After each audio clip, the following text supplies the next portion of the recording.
Welcome to the AVNI Interviews. We're your hosts, Eric Bork and Mikey Taylor. What up? We're the co-founders of AVNI, a brand for influencers and entrepreneurs. Today, we have a guest with us that we just did a bunch of really cool exercises. What do we call them, Luisa? Let's call them neural exercises. All right. She's the Diamond Boss. Find her on Instagram. And her name is, I don't know your last name. Nicola. Louisa Nicola. Correct. And she's here with us today. We are stoked to have you with us. I'm so excited to be here all the way from Sydney, Australia. You just got here like 3 days ago. I did. Let's break down what we just did. And also for those people watching on YouTube, we're in a different setting today. We are at P-Rod's house, and he just disappeared upstairs to read, I think. But about 30 minutes ago, we did some exercises with Mikey over here, Taylor, and with Paul Rodriguez. And tell us a little bit about what we did, and then Mikey, tell us about it. So basically what we were doing is we were testing Mikey and Paul's reaction time, okay? Time under pressure.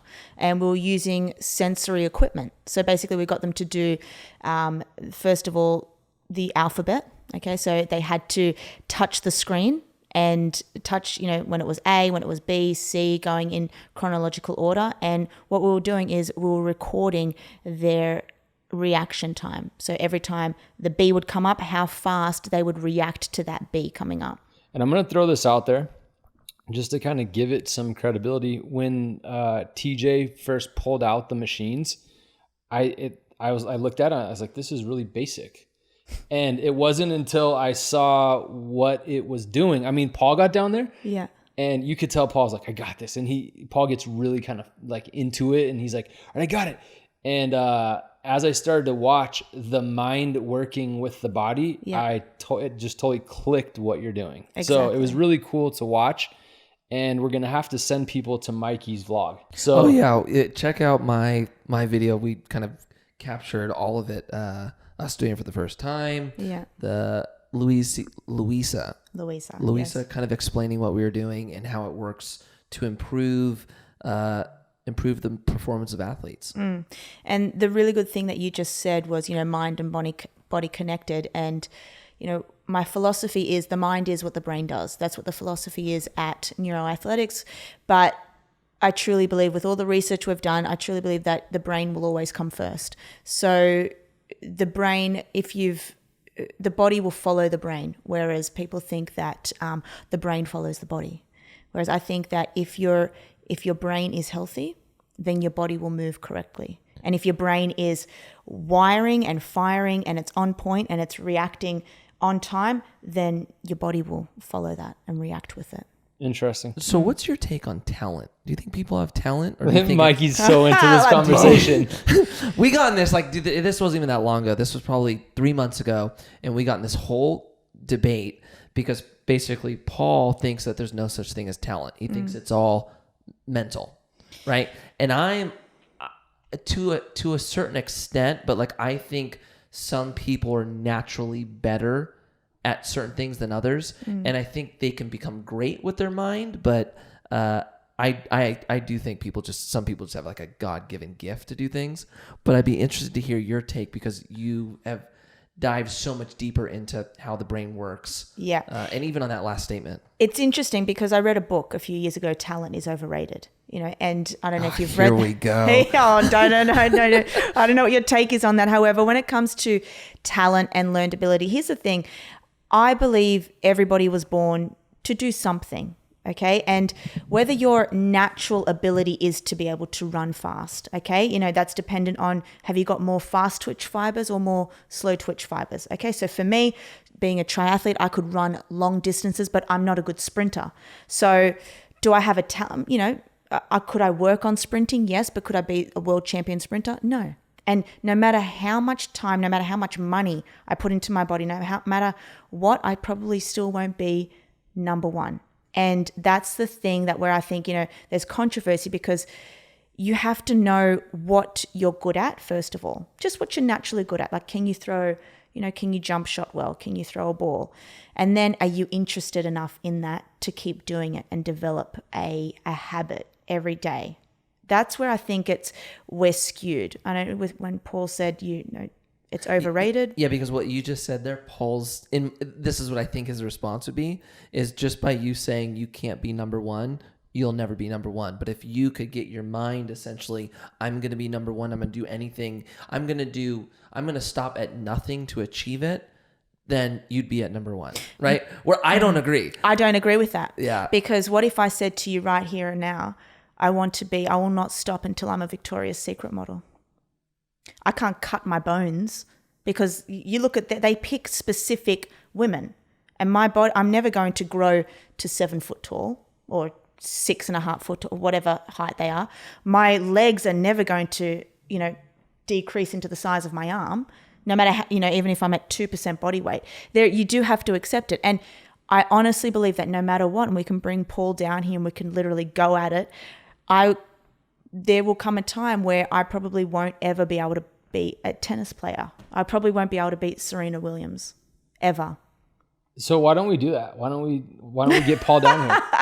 Why don't we debate it? I'll tell you what. Good, because he's kind of injured right now, so I probably have more. Let's do, because this is the thing. What you're talking about right now, I could talk about this subject, all this, Let's do the this whole entire time, and skip over your story, your company. We're gonna do it. Totally. Yeah, so we're gonna do it. We'll bring Paul here at the end. Let's bring Paul at the end. Okay. And let's take this moment for you to start talking about her story and her upbringing, because I'll just talk about performance the whole time. I like so that. Luisa, you were a triathlete. I was. And tell us about where you ranked, what you did. Tell us about being a triathlete. I'm going to give you my 5-minute spiel just so the audience understands and they don't think I'm some weirdo here with a different accent. Let's go. So born and raised in Newcastle, which is an hour and a half up north of Sydney. So it's not a country town, but it's also not a city, about 1 million people as the population. My parents, are from Cyprus, so immigrants coming to the country.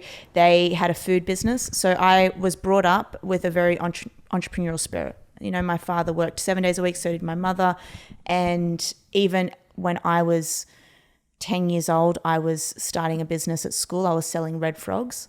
Red frogs. Well, yeah, we had a food business, and what we did was it was a food wholesaler and distributor of bulk food products, and we had 1 kilo bags of red frogs at the business, that we'd sell to companies. And I used to go to school at my school canteen, and they used to sell 5 red frogs for like 50 cents, and I'd be like, well, why am I buying these red frogs when I can get them for free? So I've got to stop you.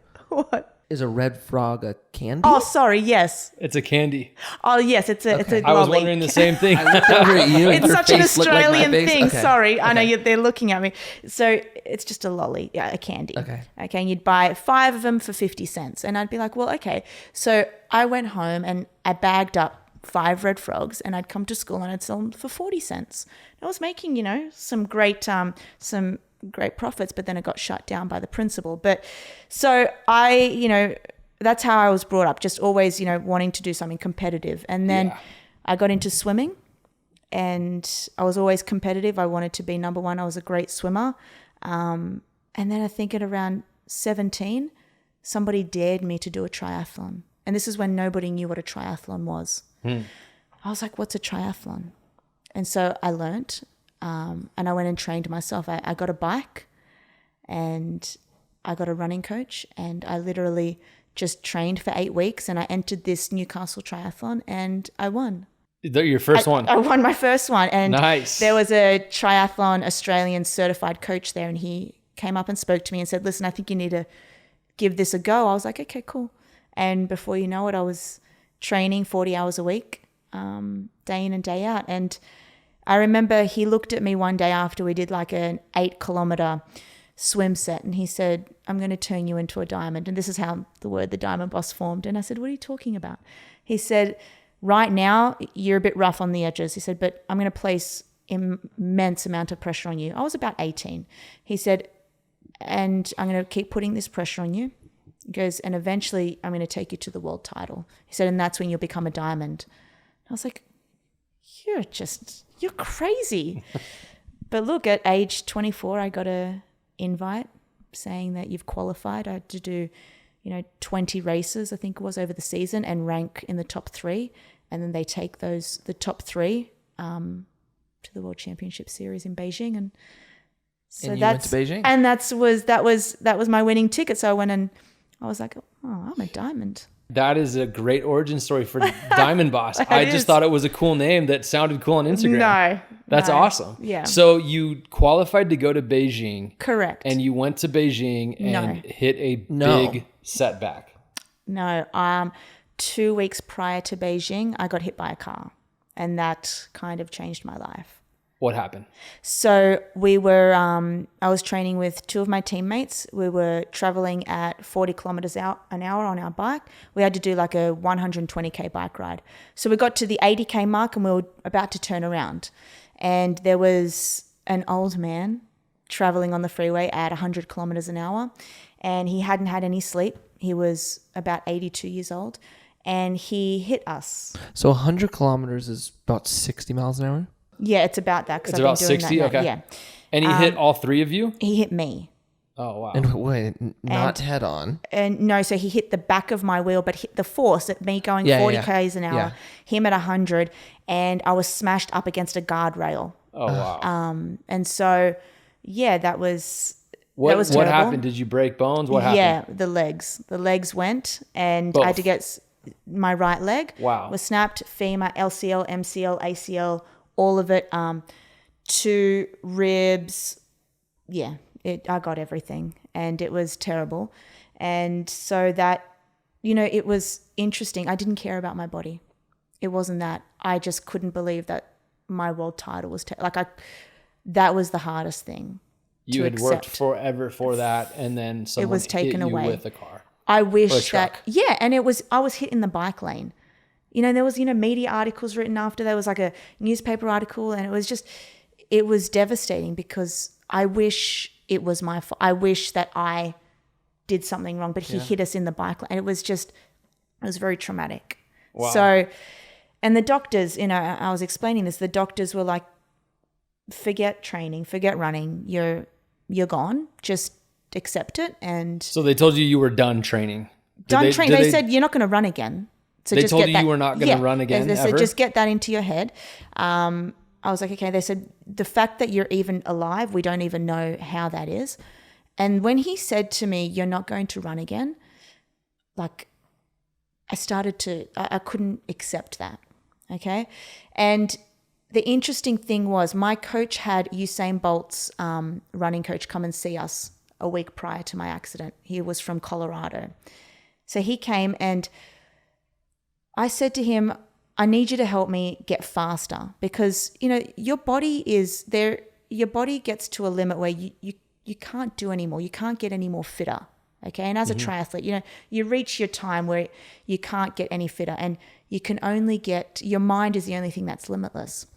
And what he did was he was the one that introduced me into the mind. He introduced me he's told me that, we can train your mind to become a faster triathlete. And what he did was he put me in a dark room and he took me through a triathlon visually, but he had electrodes all over my body. He was measuring my heart rate, my brainwaves. This is back when no one was doing anything like that. I had no idea what he was doing. And the data showed that out of, just say he did it for 45 minutes, my heart rate was the exact same as what it is in a triathlon. My brainwaves moved at the exact same rate as what it did in a triathlon. So what that showed me was the power of visualization. And all I did was visualizing myself, and he had music, So I visualized myself, and my body responded the exact same way as what it would in a triathlon. What's your drive to work with the mind? Was it that experience? Yes. You're doing more than just physical training. Yes. You have machines, you have EEG scans, which we'll get into. What's your drive? First of all, I want to separate the mind and the brain. Okay. Because I was going to ask about that also. Yeah. Thank you. I have an obsession with the brain. Okay. I have an obsession with the fact that there's this, hunk of meat sitting inside our skull that we don't know absolutely everything about. It's unknown, so that makes it exciting. And the fact that it is the driving force to everything. Your brain shuts down, you're gone. But you can do so many things to manipulate your brain. I always say to people, if you give me 6 months of your dedicated time, I can make you believe that you're a unicorn because you can actually, via neuroplasticity, you can make, your brain is dumb, okay? We say it's plastic. That's where neuroplasticity comes from. So you can, through training, through correct nutrition, through, correct mindset strategies, you can rewire your brain. And I just find it fascinating that we can we've got this thing called depression, but you can get yourself into depression. You can get yourself out of it via training your brain. And, and I think so we can actually think our way to disease. We can For sure you literally can. think Yes, our way, you can. but we can think our way out of disease. Yes, I've seen that also. So what separate the mind? So the mind, just imagine the brain as imagine the brain as the house and the mind as the furniture. Okay. So it lives inside the brain. It's the consciousness that happens. It's the thoughts. Mind is the consciousness. Yeah, Okay. it's the thoughts and the things that happen, when you think about things. But the brain is the hard wiring. It's the meat that you can actually change. Your drive to work in with am I right in saying the mind or the brain? Both of it, yes. Both, okay. Because don't get me wrong, when I had my accident and when the doctor said you couldn't do this, I had a dream that I was going to qualify within 6 months. I was going to qualify for the Auckland 2012 World Championship Series. And he laughed in my face, and that laugh made me want to kill him.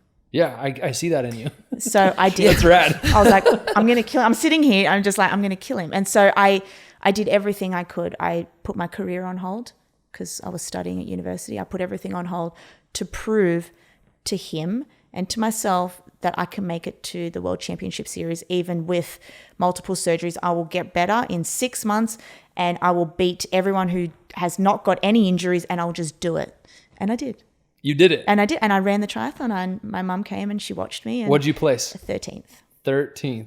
Yeah. There's something. If I didn't have any injuries, I'd come first, definitely. I love it. I was watching a clip of you when you met Gary Vee. And it's funny because you have this persistence. Yes. But it's like a friendly, like, I'm going to do this and I'm going to do it. And then you do it. Because I don't think anything is impossible. I was that kid. Like, hey, Louisa, do you want to, one time a kid said, do you think you could jump off the roof at our school and use it was a plastic bag as a parachute? I was like, of course. So I actually think about that all the time. Why do you think you're like that? You think it's because of your parents? Or you think you were wired that way? I think I was wired that way. I think I'm the youngest of 3 by 10 years. I've got, 2 older brothers. My parents were away a lot, and I spent a lot of time by myself. And my mind used to go into crazy places. I used to think things like, well, why can't I do that? Or why can't, when I was, I don't know if you know this, but I'm a big fan of Jennifer Lopez. Yeah, At the age I saw that in your tender last post, age of 11, I was introduced to her music, and I remember being 13 years old in year 7, and the teacher said, she told me to stop talking. She said, "What are you talking about?" I said, "Oh, one day I'm going to meet J-Lo, and she's going to put me in her autobiography, and I'm going to be her #1 fan, blah, blah, blah." I ended up getting suspended from school for that. Why? Because I was arguing, first of all, with the teacher, and she told me, she laughed at me. Just like the doctor, she laughed at me. She goes, you're so crazy. She goes, there's no way in hell. This is back, social media didn't exist. Yeah. So, me, a little girl in Newcastle, going to meet Jennifer Lopez. How would you meet someone? I was like, I'm going to kill you. I was like, I'm going to prove you wrong. And you did. I did.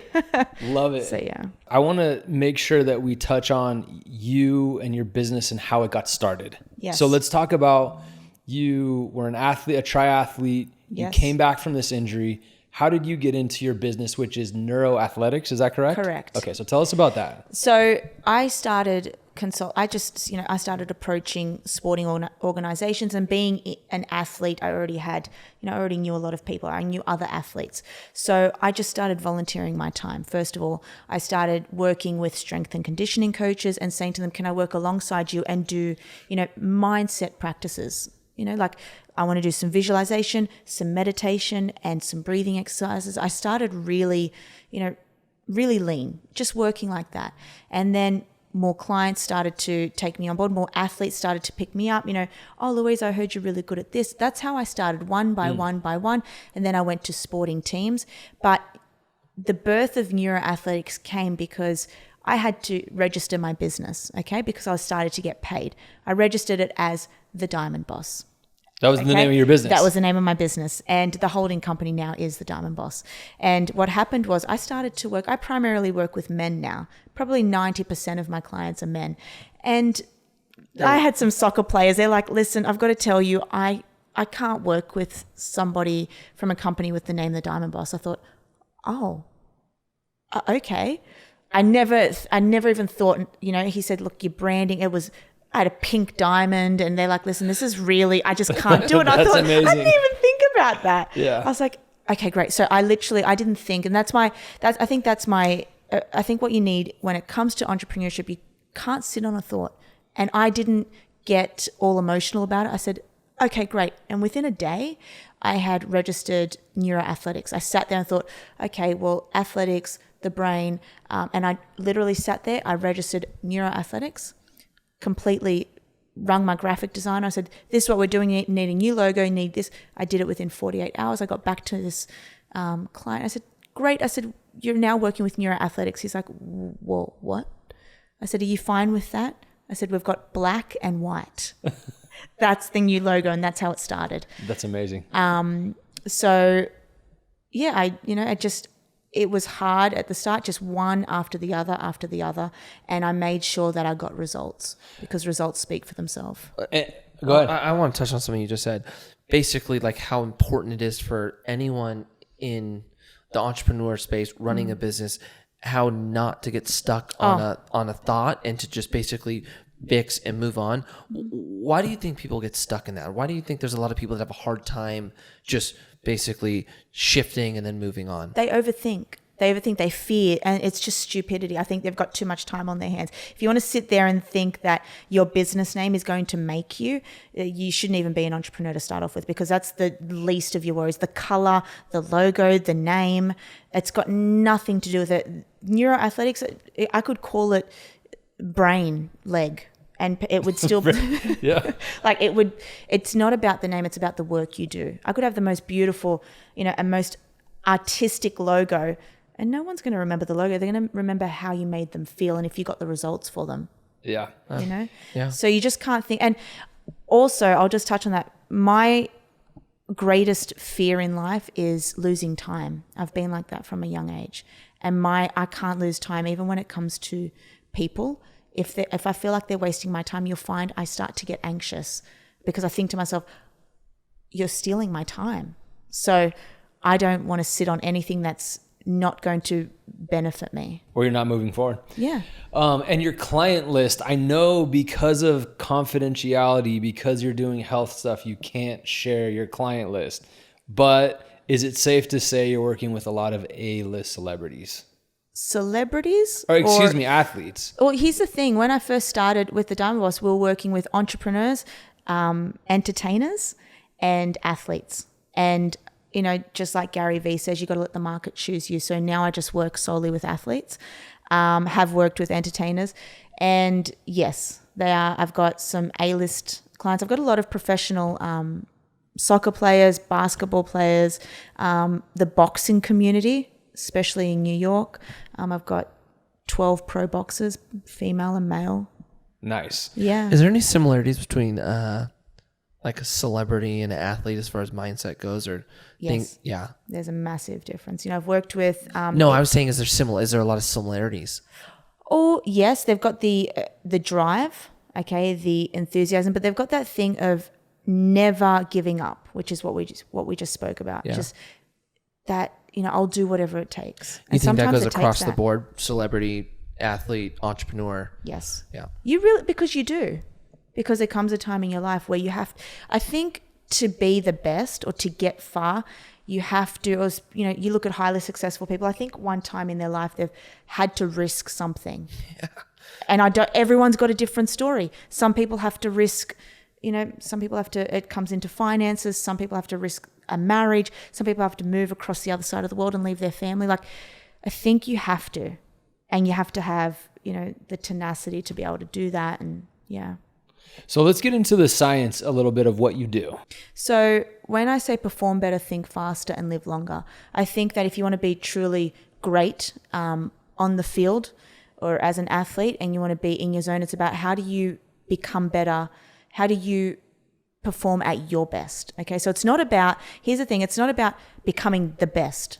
Okay. Because we can make, you look at Mikey and Paul, we can make Mikey the best of his ability, the greatest that he'll ever be, and make Paul the greatest that he'll ever be.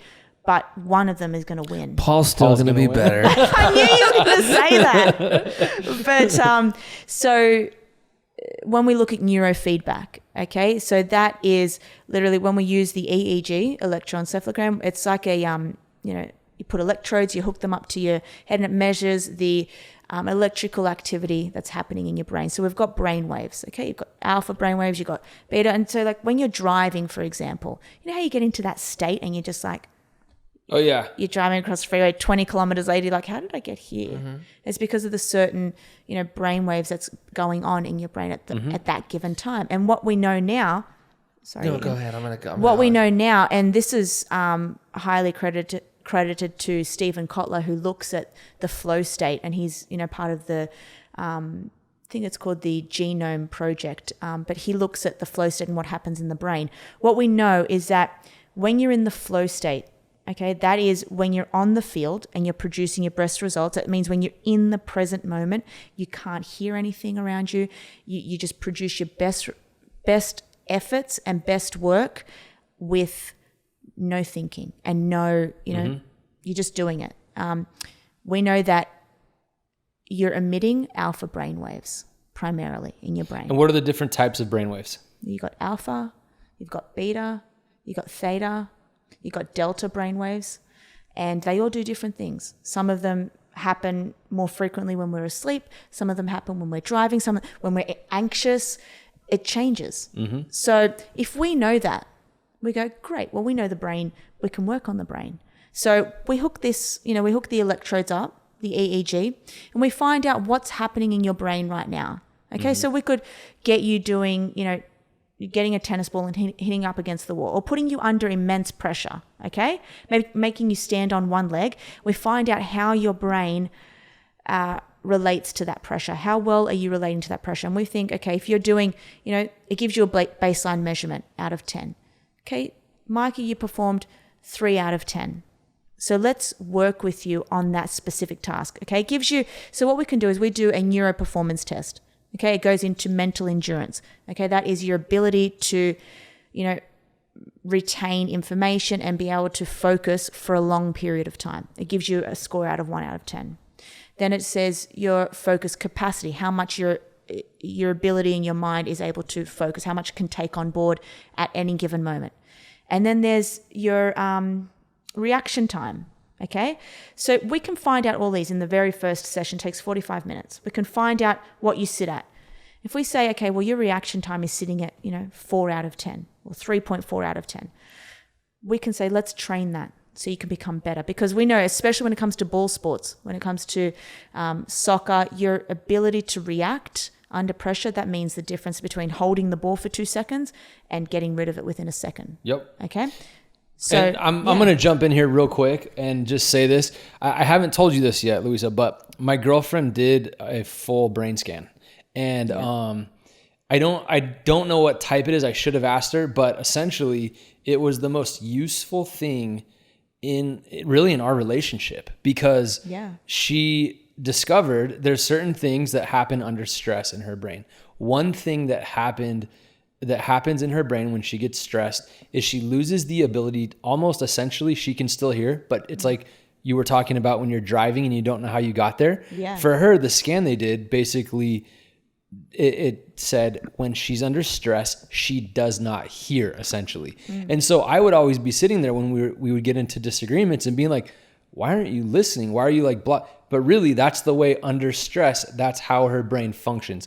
So the value in that improved our relationship because of that brain scan. So you take the application there and bring it into what you're doing with athletics, understanding how you perform at certain times under stress when you react, hugely beneficial. So I love it. I really am into this. And it's even with, when you see people fighting on a field, men get aggressive. Instead of just thinking, it's all ego, why can't they? It's not all ego. Sometimes, guys will fight on a field because they just can't, they react to one thing.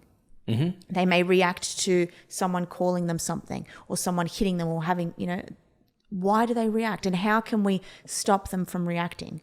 But sometimes they just can't help it. And that comes down to what's going on in the brain. Is your brain inflamed? Is anything that you're doing, do you think any of it helps with like brain diseases, Alzheimer's, dementia? Oh my God, 100%. Yeah. And what maybe delaying it or not even getting to that? Or especially Alzheimer's. You can cure or you can prevent Alzheimer's by, for example, one thing, cleaning up your nutrition. And that comes down to, as I've said, brain inflammation. A lot of us have an inflamed brain. It's so interesting. I put a post up on Instagram saying that if you're angry or you're sad or you're depressed, don't blame it on the outside environment. Don't say, I'm angry or I'm sad because my husband has to work late every night and I'm at home alone. You think of excuses, whereas if you had a really high functioning brain, you probably wouldn't get sad or get angry or get depressed or get anxious. I believe that the source of everything, every bad habit, every disease, every part of evil comes from your brain. Interesting. Yeah. So really quickly, I want to touch on this. You know what? Actually, sorry, I'm going to cut you off. My bad. So do you think and I have had friends that have struggled with depression and kind of a lot of them, I think, have communicated almost this sense of they know they're depressed, but it's almost like this, I can't control why I feel like this, right? Do you think that's a lack of tools or? Yeah. Yes, it's a lack of tools, and unfortunately, the marketing of the pharmaceutical companies are getting to them. And I think the wrong way about, I'm going to be really careful with what I say. Yeah, I think getting on any type of pharmaceutical drugs to treat depression is not the way to go. I think that's a really, and that's just me speaking. That's my opinion. Now, is there merit in them? Yes. At times when we're talking clinical depression where there's suicide involved, yes. But, nowadays, the rate of people getting on antidepressants is rising. It's crazy. Yep. And I don't think we need to get to that. And the thing is, in the media, we don't talk about prevention strategies. We talk about Band-Aid methods. If you're sad, just do this. Well, instead of getting to that stage, why don't we do something every single day so we don't get to that stage? And Is that how it is in Australia? No, that's definitely how it is here. I completely agree. What do you mean? Basically, here it's preventative medicine, or not preventive medicine, taking Band-Aid. Preventative steps to not get sick, as opposed to we don't do anything until there's something wrong, and then we're not going to fix it. We're just going to mask it. That's a very American or U.S. outlook on it that I think is starting to change, or at least where we are in California. But I was asking, where is it in Australia? No, it's the same. Same thing. Yes, that's it's the exact same thing, and that's why when you speak about what we do is we develop mental performance programs. Now, what does that look like? Just like a strength program. Every day, if you want to get stronger, you have to be in the gym, right? You have to be doing your weights, whatever it is that your strength coach gives you.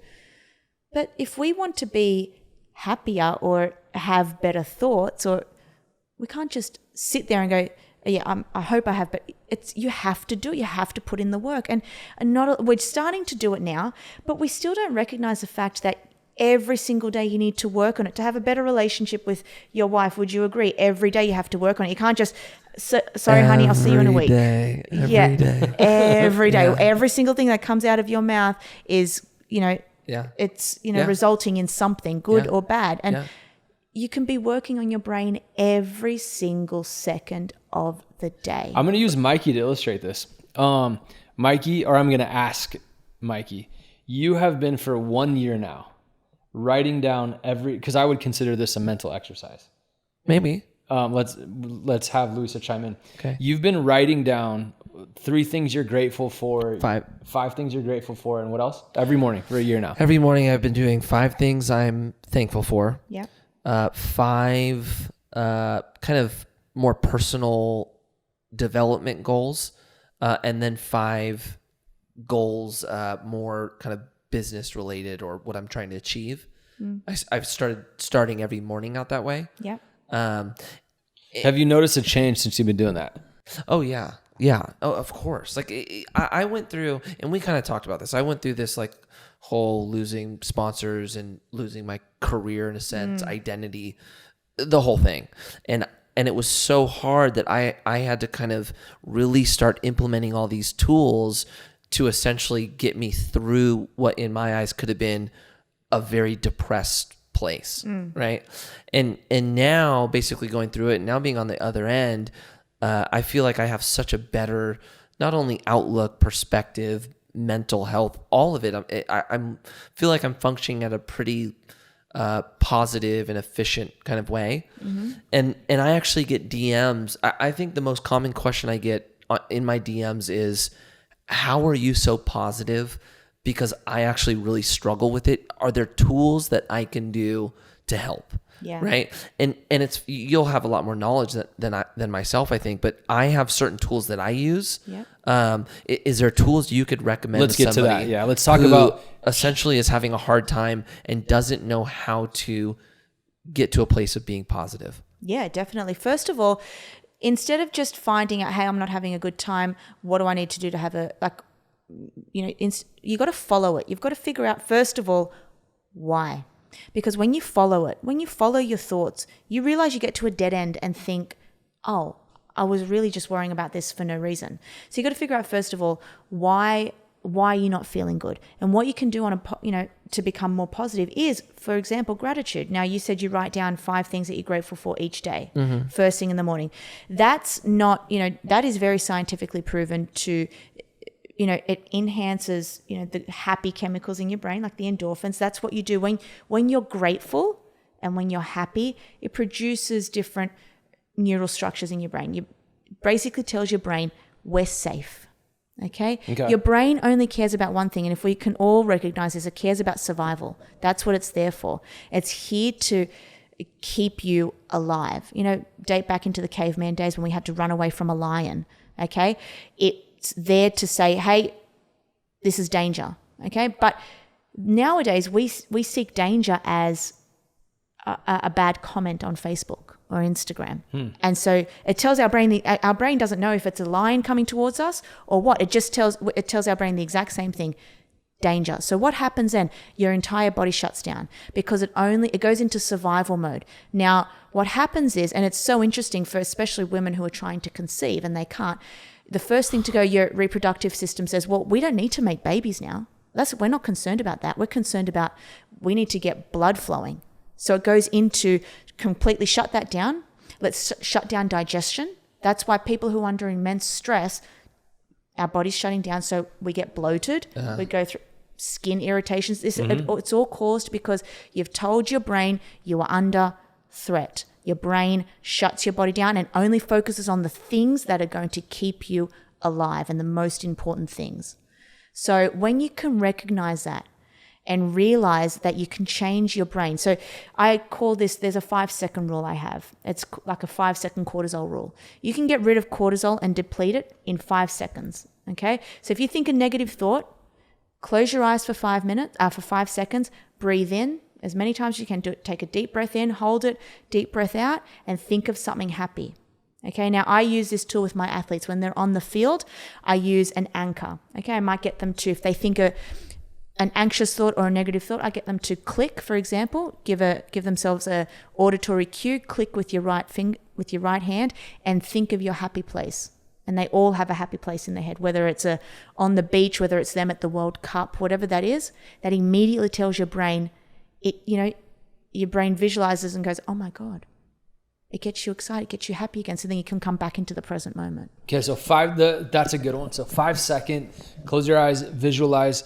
That's a good exercise. Are there any, I want to get into the EEG scan, but before that, are there any other mental exercises that you can share with the audience or with us? Look, there's a lot. Are you talking just in terms of what they can be doing every day? Let's use Eric, for example. Let's use Eric. Let's go. So Eric, let me ask you. So you have moments where you're like yesterday, where you're just down, right? Something happened bad. Your day started off bad, incident happened, put you in kind of a spiral. How would he essentially get out of that? For you, you go work out, right? For me, that's it. That's it. Well, that's what I'm doing. That's what works for me. If I work out once a day, early in the day, that channels me to have a good day. So is there what exercises like in the morning stuff, something along those lines? And with me, the other part that I'm sure Mikey was about to say is it's tied to food. The most important thing to know is that for the first 20 minutes of every morning, the way you wake up in the morning is the way you spend the rest of your life, is what I say. Now, this is why, okay, I always go into the science behind it. For the first 20 minutes of every morning, your brain is operating at 5.8 wave cycles per second. After that 20 minutes, it then rises, which means... To what? What does it rise to? Oh, look, it can, depending on your day, depending when you have coffee, it can rise to... Okay, double digits. But so that means you're relaxed, you're calm. It means you're very susceptible to taking whatever. So if the first thing that you take in the morning is an email, you've already wired your brain to... release cortisol first thing in the morning. It's the first 20 minutes is so important. That's why I have this no policy for phones. You can't check your phone for the first hour it is so of true, every morning. Second to that, I make every athlete, before they do anything, they have to meditate. Now, research now shows that if you get as little as 12 minutes of meditation, it does the same thing as you get some sort of, neural output from that. So that's okay. You can do as little as 12 minutes. Anything below that is just a waste of time. So you can So anything below 12 minutes doesn't get the job done for meditating? No, for meditating. Okay. You need to do at least. Okay, is there any science in that? Yes, why is that? That's what the research is showing. Because you think about it, to meditate, you need to get into a zone. You can't really get into it within a minute. Even Deepak Chopra spends the first 2 hours of every morning meditating. Now and Oprah, I've practiced Transcendental, which is Vedic meditation, which says that you do 20 minutes in the morning and then 20 minutes at 4 p.m. Okay? Depending on how well you are at that. But I start everyone off at 12 minutes because for someone to sit there for 20 minutes when they're first starting, it's hard. So I just say, listen, let's just start off with 12 minutes. Then I get them to do a gratitude process, visualization, and breath work. That's how they start their morning. Okay? I love it. How you start your morning is how you start the rest of your life. Do you have a morning routine? I do. Can we hear about your morning routine? So I meditate first thing in the morning. I then have I go through 10 minutes of visualization. So what do you visualize? It goes into my end goal. So I have 3 things, okay? First of all, productivity means a lot to me. I like to save time. Mm-hmm. So I go through my day. Your brain works well when it's prepared. So if I take myself through the day, okay, so get up, brush your teeth, got to do this meeting, got to go there, got to have this for lunch. You've primed your brain. You've basically warmed up your brain for the rest of the day. So it means that whatever comes to me, whatever comes in front of me, like any disaster, I'm going to be able to handle it. Okay? So I take myself through that. I take myself through my end goal, and I take myself through gratitude. And every time I think of gratitude, it's always got to do with my health. It's got to do with my parents. And the other one just comes down to the weather. I'm gonna say I don't want to talk about myself too much because it's about you, but I'm gonna say this: when I was skateboarding professionally, I would go on tour. I was it was psycho how disciplined I was. People would wake up. I was up 2 hours before everybody, and I'm not that disciplined anymore. So I think this is motivating me to get back to how I was, because I think about how I was back then, and I was firing every single day. And now it's not being an athlete. It's not being as active that's hard for me. So I'm really, really connecting with what you're saying. So that's good. Keep going on this. Was that the whole routine? No. So I do power statements, which, everybody knows them as affirmations. Okay. I have my own power statements. Do you say those out loud? Yes. Are you by yourself? Do you write anything? Do I write anything? Yeah. No, I write a lot during the day because I don't want to waste energy space thinking about it. Okay. So you'll always see me with a notebook because I write down everything. Okay. Okay. But no, I don't actively write down in the mornings my goals and everything. Okay. That's just... You visualize and say it out loud. Yes. I visualize so much to the point that, like, the one thing, so much that I believe it. I start to think that, this morning I was doing this, but I really wasn't. And that's tricking my brain. She's like, I've already done this podcast. I'm like, I was there. Love it.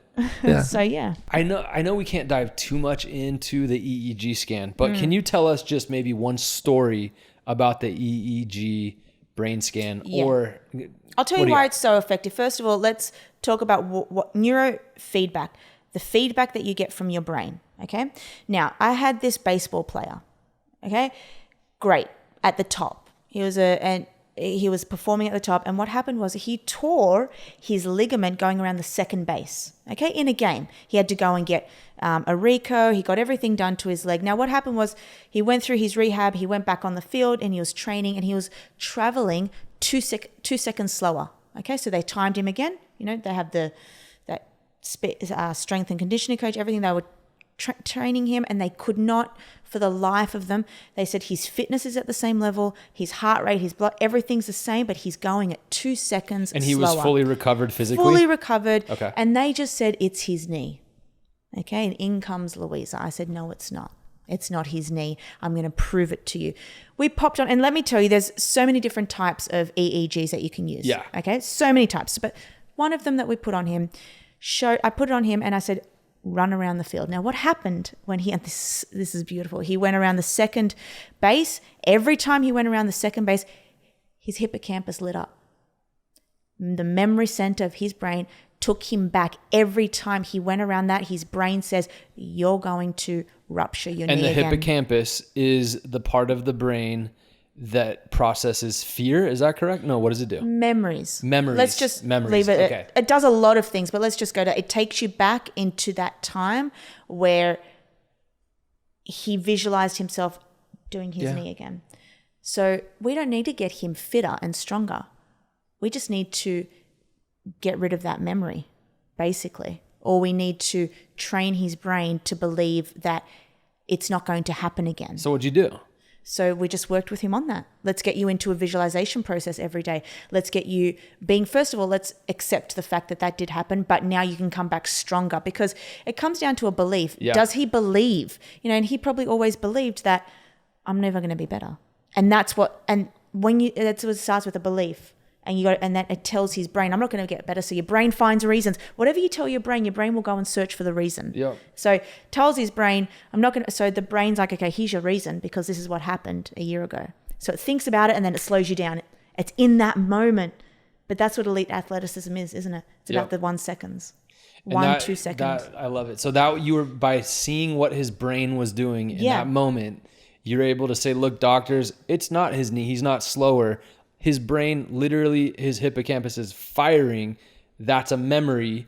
His whole physiology probably changed. The second that registered, he probably subconsciously was slowing down because of the fear of it happening. Okay, so I feel like there's probably a lot of our listeners who skate, right? Uh-huh. And maybe don't have access to somebody like you.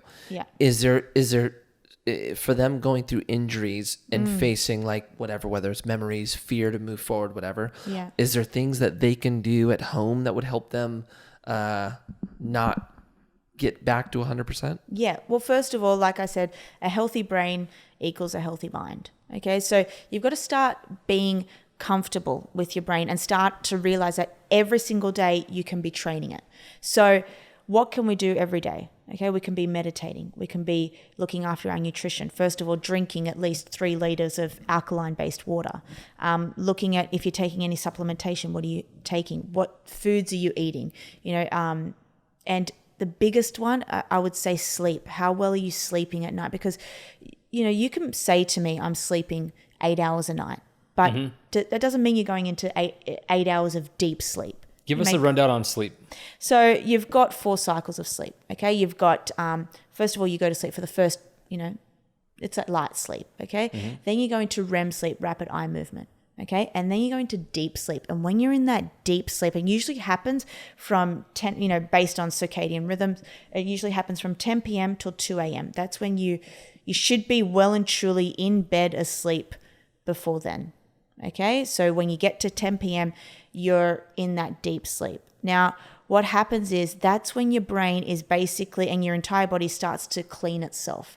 Now, if you don't get into that deep sleep, you wake up and you feel, lethargic, brain fog. That means you didn't get into deep sleep. That means your body didn't repair itself. That means you're more prone to and susceptible to anxiety.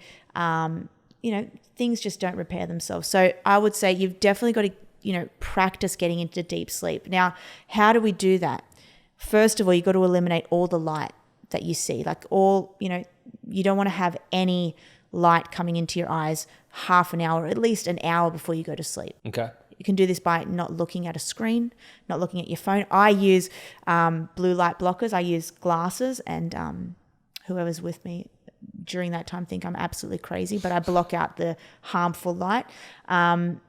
Having a warm bath, having magnesium, settling your body down, not getting fired up. So you need to prime yourself before you go to sleep. Okay, so that's another thing to answer your question, getting into a good sleeping pattern. Okay, your body likes routine, sleeping every night at 10 p.m., waking up at 6. First, 20 minutes of every morning, taking some deep breaths, always trying to stay calm. That's actually my new thing, stay calm, because you want to just calm your mind. Can you talk about I feel like meditating, I do yoga every morning. I think it's been so beneficial for me. Can you talk about how somebody that has never meditated, what that really means, what you should be doing, and kind of what that process looks like? Yeah. First of all, I always say that meditation is everybody can meditate. Okay. It takes a long time, and people give up because they sit there on a seat. They put their hands in this weird position where you don't need to do that.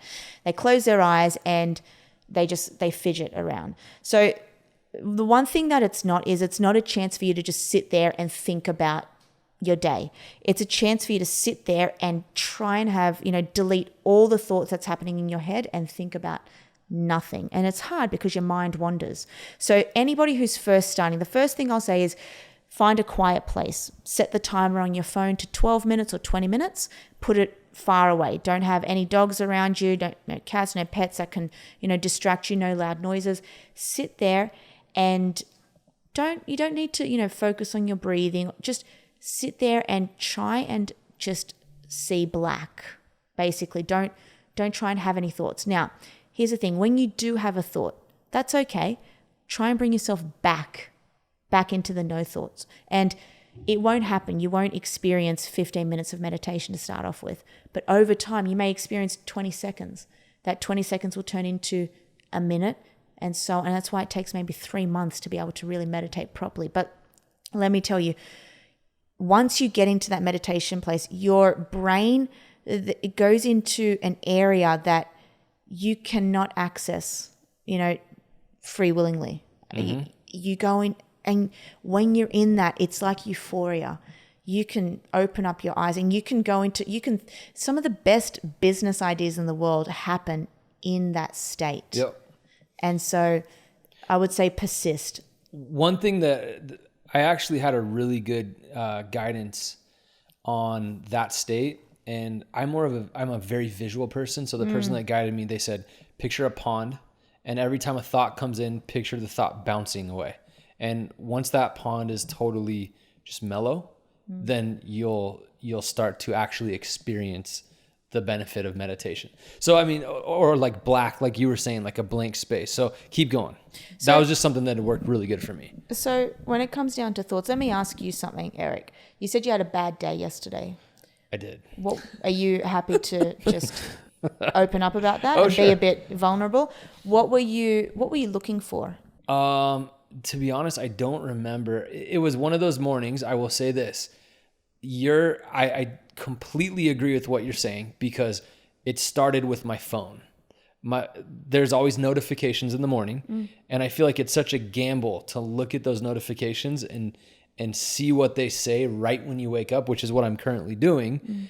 And there were like 3 kind of just bombs yesterday. Why do you look at it first thing in the morning? Because it's right by my bed. Why is your phone on? I don't know. Well, you need to, that's really... Turn it off? Oh my gosh. Yeah.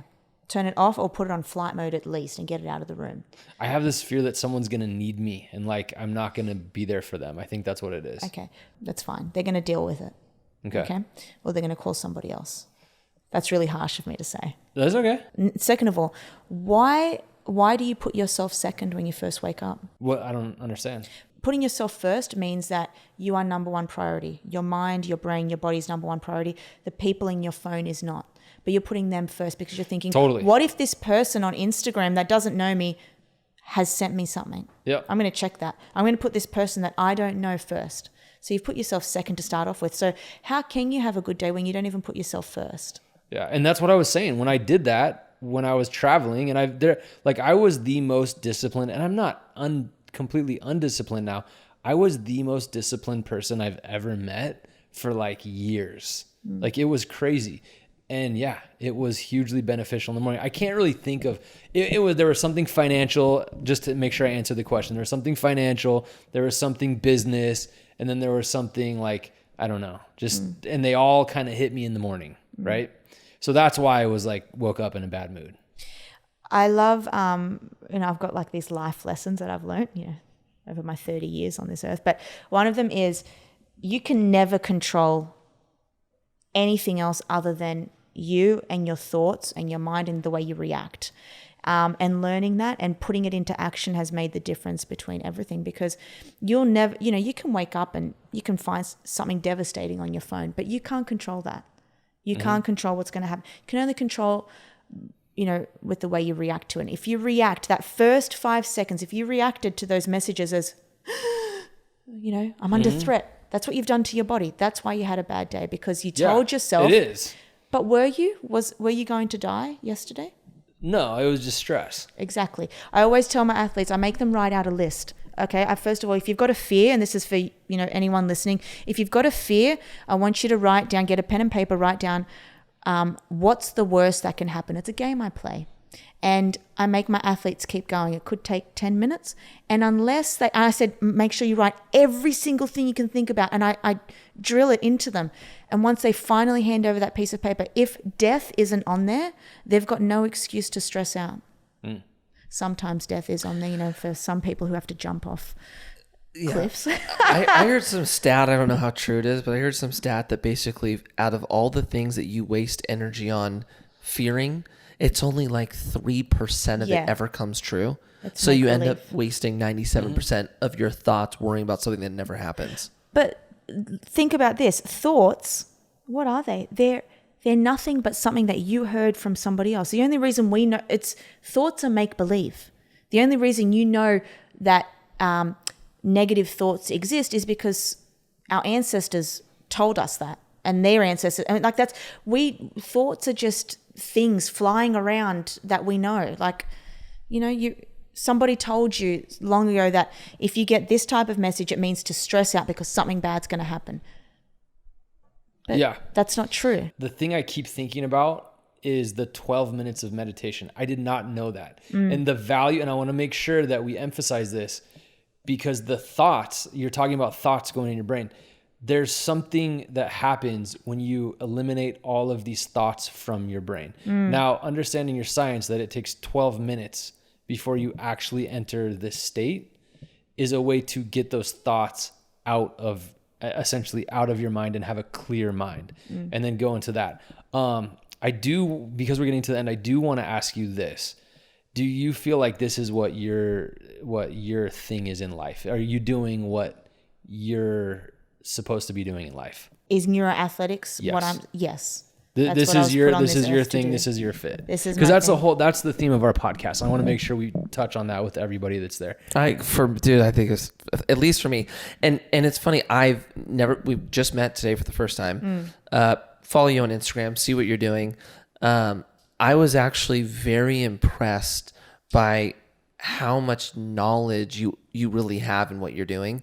And I mean, do you know how it goes? Like with Instagram and all these gurus, and it gets really blurry. Yeah, right. It does. And I'm so impressed by how much knowledge you have, your passion. I mean, it left me going, God, I want to hire her and be better and be, it's really cool. So everyone listening, when you see her, go look at her Instagram. She is very impressive. And this experience just that we've had over the last few hours has been, I think, incredible. It's definitely been depth. There's a lot of people out there that are putting on a front And that's why we always do the pre-interview. In the pre-interview, I mean, I knew before just looking at your stuff, but she means it. It's her thing. And it's crazy how passionate about it you are. Because we're getting towards the end here, I also want to make sure we touch on social media. Oh, yeah. So let's talk about the Diamond Boss. I didn't know that, but that was your business name. Yes. How did you get started meeting people like Gary Vaynerchuk? How did that come into play with what you're doing? I just did it. You just did it? I was introduced. What interested you about it? So I was somebody, I was always interested in entrepreneurship. I was working at the fastest growing company in Australia at the time. And somebody said the word Gary V. I said, who's this guy? Whatever. So, and then I started watching him, as you do. This was 2 years ago. I started watching him, and then I ended up in New York, and I thought, I'm just going to go to Gary V's office today. Was this the one where he walks down the stairs? Normal people just don't do. I didn't know that normal people don't do that. And Gary, like, just so I don't know if you seen I this, didn't see Mikey. it. So Gary's like, I don't know how you got. I want to know how you got Gary to do this. But Gary walks out and he's like, what am I doing? Like, I'm meeting some, and he just walks out and he's like, hi, and he just walks up to her. And how did you make that happen? I just went there because I've got this thing in my mind that whatever, like no one will say no to me. Yeah, but how many people do that every day? How many people try to meet Gary Vee every day? So how did you do it? You went to his talk office. To the receptionist? No, I walked there. I had walked 10 kilometers. My feet were swollen. Okay. Because I didn't know where I was. I didn't know my way around New York. I just put the address into my navigator and I walked there. Walked 10 kilometers and I got there and I said to the security guard, hi, I'm here to see Gary. He's like, do you have an appointment? I said, no. I said, but I'm here from Australia. He's like, yeah, you're not going to see Gary. I said, yeah, I am. I said, so I'm just going to sit outside and I'm going to wait here. And I said, I'm going to wait here until he comes out. He's like, okay. I sat down and within 3 minutes, he came out. I said, oh, and I just got up and I was just ready.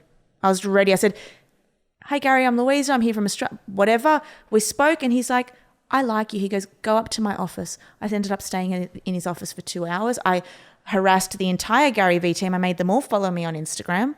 I was like, listen, you all need to know who I am. And they're like, this bitch is crazy. So Gary was like, listen, Louisa, next time you're in America, look me up. Came back to America. I said, Gary, I'm here. He's like, oh my God, she's here. So I went to he had a book signing. I went there with him. He's like, sit down with my parents. I hang out with his parents. And he's like, listen, come to my office. We're going to do whatever it is you want to do. Yeah. He goes, he's like, just whatever. And so I went to the office and he gave me his time and then I had a FaceTime session with him a month ago. And he's when are you coming to America? I was like, I'm there August. He's like, okay, come and see me. So I just do what he said. Love it. Love it. But that's, I will touch on the fact that it's just like when I'm Jennifer Lopez's biggest fan. It's like exactly the same thing. I said to somebody, I will meet her one day and I will get in her book. And when I met her, you were in the book. Yeah, I didn't even know she didn't have a book at the time. Wait. Yes, I am in her autobiography and in her documentary.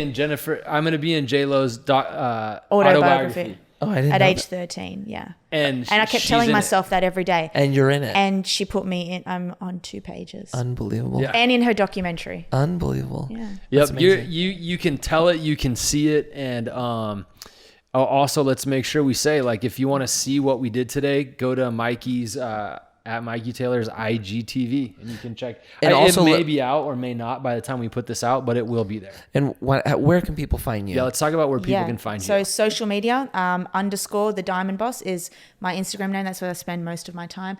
Facebook, Neuro Athletics. I've got a YouTube page, which is also the Diamond Boss.